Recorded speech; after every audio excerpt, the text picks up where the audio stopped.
بسم اللہ الرحمن الرحیم۔ السلام علیکم ناظرین۔ لکڑی کی کنگھی استعمال کریں۔ ہمیشہ لکڑی کی کنگھی استعمال کریں۔ اس کا فائدہ یہ رہے گا، یہ کنگھی کبھی بھی سر کے بال نہیں توڑے گی۔ کنگھی خریدنے کے بعد اس کو تھوڑی دیر سرسوں کے تیل میں ڈبو دیں اور بعد میں استعمال کریں۔ اس کے علاوہ ناریل کے تیل کے استعمال سے بال بہت مضبوط رہیں گے۔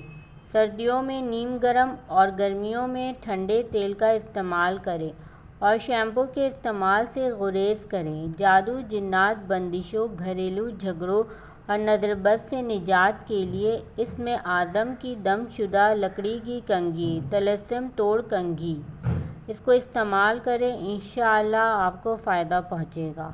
اور اس ویڈیو کو صدقہ جاریہ کی نیت سے زیادہ شیئر کریں۔ میرے چینل کو لائک کریں، کمنٹ کریں، بیل آئیکن کو کلک کرنا ہرگز نہ بھولیں تاکہ آپ کو اچھی ویڈیو ملتی رہیں۔